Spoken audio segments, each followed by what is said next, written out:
Hello guys and welcome back to the Warcraft Weekly, the show that brings you all the latest information about World of Warcraft from both within the game and the community around it. In this week's episode, we'll take a look at what's happening this week in the game itself, such as the Mythic Plus affixes and any events. We'll do a quick fire section of all the new 10.2.5 things that you need to know. We've got news of a new World of Warcraft documentary coming to Netflix, and we'll take a look at more from the community and also the Transmog competition and see how we're getting on there. The prize pool has indeed increased to 500,000 gold, and there's also the £10 Battle.net balance on offer as well, to the rightful winner of the Transmog of the Month competition, whoever that may be. So what's currently going on in the game? It's been a pretty quiet week in terms of events this week, however we have just had the patch come out, patch 10.2.5, so you may have already reclaimed Gulneas, taken to the skies on your Dragonriding mount across the rest of Azeroth, and taken part in the Outland Dragonriding Cup and maybe smashed your monitor and keyboard in the process. Some of them races are indeed pretty tight. We've had the Azerothian archives released with a patch with a kind of rocky, pun intended, start. There's been some bugs with the activities not working as intended, but Blizzard have been on the bug squishing duties, fixing those as time goes by. So let's take a look at what's coming up this week. First off, here's the Mythic Plus affix forecast. Now the affixes this week will be incorporeal, so this is one of our newer affixes that came in 10.1, so what happens is when you're in combat, occasionally an incorporeal ad or two will spawn, which hang around for 20 seconds. You will need to ideally CC them with a stun or a hard CC like a sheep or imprison or freezing trap, or you can kick them if your group doesn't have any CCs currently available, which will buy you a few more seconds. The reason the CC is needed is because they cast Destabilize, which reduces the damage and healing of your group by 50% for 10 seconds, and this stacks, so if you get to 2 stacks, it's going to be game over. The ads themselves don't take any damage, so you don't need to worry about breaking CC here. Just simply CC the ads as soon as you can, and then you can focus back on the other ads or the boss that you're currently fighting. I will provide a link to a very helpful Wowhead comment section with details of the different CC options for every class. The second additional affix is Sanguine, so mobs drop a pool of blood on the floor when they die, which will heal other enemies that stand in it and also damage you and your teammates. So use CC to keep them out of the pools if you can, and work with the tank to position the mobs in a way that they don't end up stuck casting or CC'd in a pool. Simple as that. It is also fortified this week, so the mobs in the dungeons will be a bit more tricky with more health and more damage. The event this week is the World Quest bonus event, so here you can pick up a quest to complete 20 World Quests. If you do so, you'll get a bonus rep token with a faction of your choice, so it's a nice way to catch up on any reps that you do need to catch up on. While active, you'll also gain bonus rep with the Dragon Alpha factions. Pretty simple stuff. The PvP brawl for the week is South Shore versus Tara Mill. Now this one is a real throwback to Classic, where battles used to take place between these two locations on the regular. Now this time it's a 40 versus 40 player warfare kind of team deathmatch. As you defeat players while staying alive, you'll get ranks that increase your damage and healing, but also making you more vulnerable to the enemy faction. So I have done this one a few times in the past. It's kind of fun for whoever is currently winning. Just don't be the person who runs in solo like Leroy Jenkins and gets farmed multiple times. Try and stick as a team and help your healers keep you alive, and pick off any stragglers on the opposite faction as they come. You can join this brawl just like the others by opening the Group Finder tab and choosing it from the PvP section. Do remember to grab the quest, something different, for some bonus honour and conquest as a reward for winning a match of the PvP brawl. Events wise, the Outland Cup is still ongoing, so you have just over a week to get all those races done on gold if that's what you're interested in doing. There is the red Riders of Azeroth tabard to get if you do all the races on gold on the normal mode, the advanced mode and the reverse mode. We were expecting the white tabard as well, but that is nowhere to be seen, so the assumption there is that that's going to be from the Wrath of the Lich King races when the Northrend Cup does come around, so we'll wait and see on that one. People were also quite disappointed to find that the Manuscript of Endless Possibility, the kind of item you can get that gives you random appearances when you mount up on any customizable mount, wasn't in fact account bound, which was a bit of a whoops on Blizzard's part. They've listened to the feedback again, as is tradition recently, and they are going to make this into an account bound item at some point soon, so well done for Blizzard for doing that, but also well done for you guys for giving them the feedback and making some noise about it, otherwise that wouldn't have happened. Okay, so the PTR and beta section, of course there is no news on that because the patch has just come out and the beta has not started, so what we'll do is a quick fire catch up of all the 10.2.5 stuff that you need to know. Now, a quick reminder, you will now get a catalyst charge every week, so you get one per week instead of one every 2 weeks. On the January 23rd reset, there will be buffs to many specs, so I'll link the patch notes for that in the description below. There's 3 new Pepe costumes you can get. Here's how to get each one. First of all, there's Dragon Pepe. So he's sitting just here on the side of the stairs that leads up to the seat of the Aspect Tower. Really easy to get in Valdrakken. Second, there's Explorer Pepe. So if you head to the Dragon Scale base camp, you'll find him on top of the tent, right here.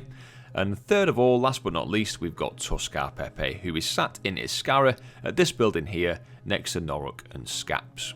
For any owners of the Warden Transmog set, you can now get both static appearances available, so you should just have these automatically granted to you. You get the one changing set, so you can choose, and you also get the Moon and the Sun variants as well, so it's nice to have the control with this set. Also coming next reset on January the 23rd, the Spoils of War buff will be brought in, so you will earn 30% more Conquest and 40% more Honour, and also Conquest will now be uncapped, so for any PvP enjoyers, it's your time to catch up if you need to do so. The 4th book in the Chronicle series, Volume 4, has been announced. This is going to release on July the 16th, and you can actually pre-purchase this now on Amazon.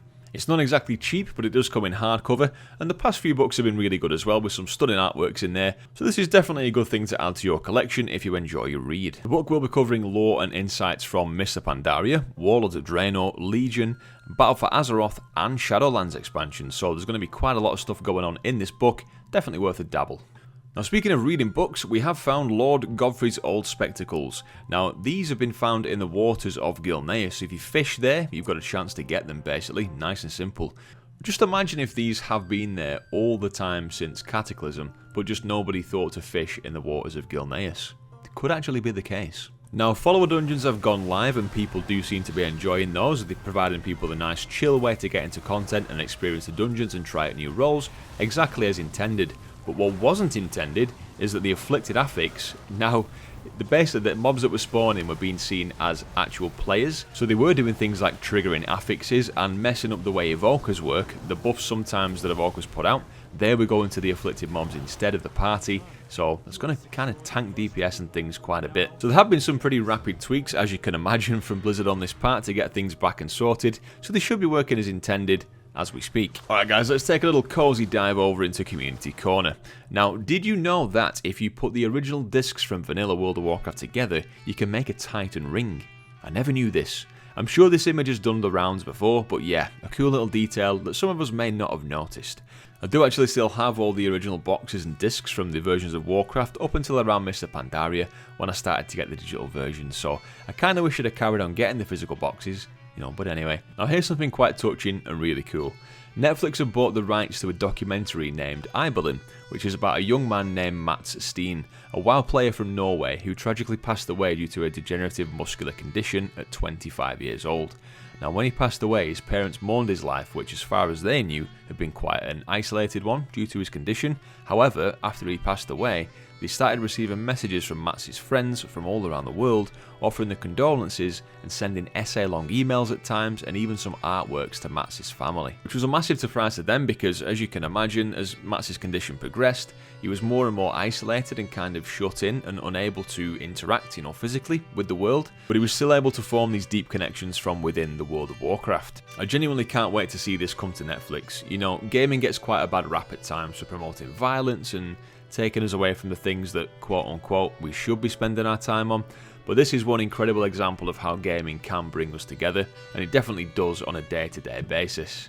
A few bits from Reddit this week. Now, the Gilneas Transmog set that we can get for doing the Reclamation questline has got people kind of split. Some love it, some hate it. We had this reaction from Archmajo on Reddit, and it's probably now a good idea to not talk about burning things down, considering the Night Elves have just gotten a new home. We also had this meme from Boar Chief about the evolution of Gilnean style, and pretty accurate to be fair. This set was actually hotfixed to make it look a bit more billowy.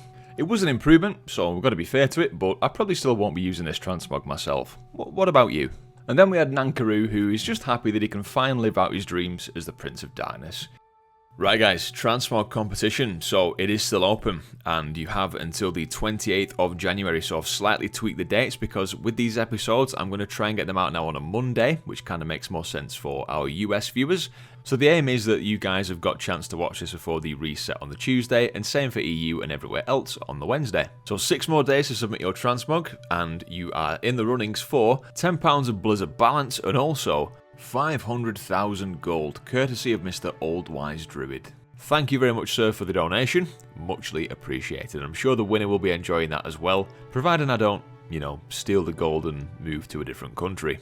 If you would like to submit your entry for the Transmog of the Month competition, then please join our Discord, the link is in the description. Head down to the Transmog of the Month channel and submit your photo in there. Now please do provide an item list with it so we can see what items you've used in your Transmog. The theme currently for this month is free for all, so use whatever items you like, go for it.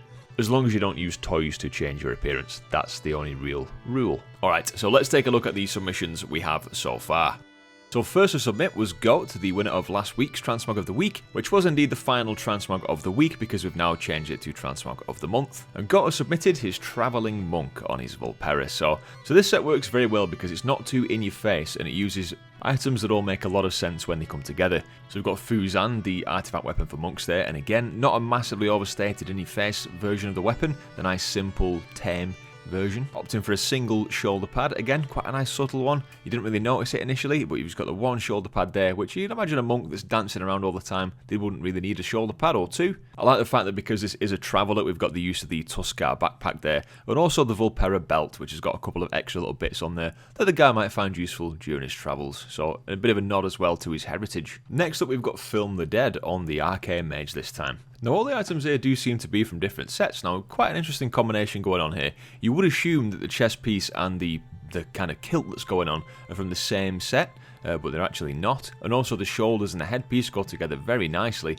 and they're also completely different sets as well. I do like the addition of the orbs there that come with the headpiece. They go nicely with the stave there, and again, kind of a subtle stave, not a big massive flashy staff in your face, none of that business going on here. Got the nice enchant there, which I believe is the spell power one, but that nicely complements the orbs on the headpiece. I'm not too sure what's going on with the character model on the left, because if you look at the head and the shoulders there, the headpiece kind of looks a bit green. There's a bit of a green tint going on, and same with the staff as well, so I'm not sure if that's some kind of dodgy lighting in the mage class order hole, but who knows. Don't worry, that doesn't take away from how good this set is. Next up we've got Renova on her Holy Priest, so very interesting set going on here. Of course initially you're drawn to the shoulders. I do love the effect on those shoulders, by the way. It's nice that you've used the two colours there. Mentioned in previous week's Transmog comps how difficult it can be to match up two different colours of shoulders, but I think you've done a pretty good job of it here. Got lots of red in the set as well, so on the opposite side weapon. I love it when people do this with the shoulders, where they get, say, one colour on one side, then the weapon on the other side matches that colour,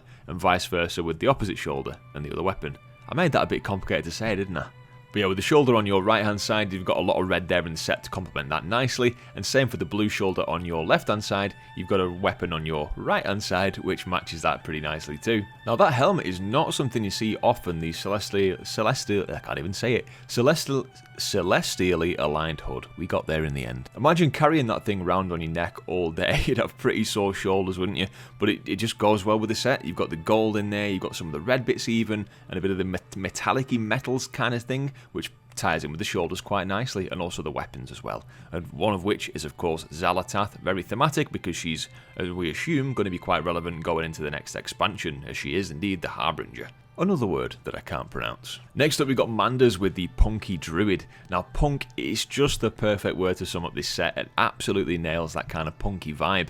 We've got the shoulders and the gloves there that I believe are part of the same set, as well as the chest and the legs. And I think the belt as well matches up with the gloves and the shoulders. It ties together quite nicely with the dark greens and the blacks. I think my favourite part about this set is the staff as well. Obviously it's a staff from kind of back in the day, Obsidian Sanctum. Yeah, colour wise matches perfectly, and I like the glowy effect on that staff as well. Definitely gives a sense that this is a druid that's had enough of hugging trees and just wants to do things a bit on the dark side for a change. And our final submission so far, it comes from Rollick. Now I think this is either a warrior or a paladin, it must be one of the two. This makes me think Game of Thrones, King of the North kind of vibes, and I really like it. Having noticed the chest piece name, I do now believe this is a warrior. So you've only got the chest and the belt that are part of the same set, and I believe the glove and the boots as well are also from the same set. Everything else is an independent item. You've got the visage of Ursol there from collecting all the treasures in the Emerald Dream. That shield is a shield that I've tried many a time to make a decent mog to go with, and it always ends up being a bit naff. So this is a great job in doing that. I love the sword as well, something a bit different that you don't typically see. But yeah, overall, I like this set a lot. Really good work. So, those are our submissions so far. Thank you guys for submitting those.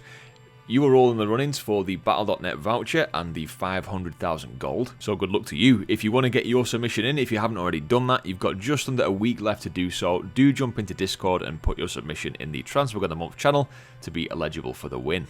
Other than that, guys, that concludes this week's video. Thank you so much for watching, especially if you've made it all the way through this video to the end. I really appreciate your guys' support. If you haven't yet subscribed, please do consider doing that, and leave a like on the video if you did enjoy this week's content. Good luck in those Dragonriding races if you're still trying to get those done. I've been LaserBeast, guys, and I'll catch you next time. Cheers.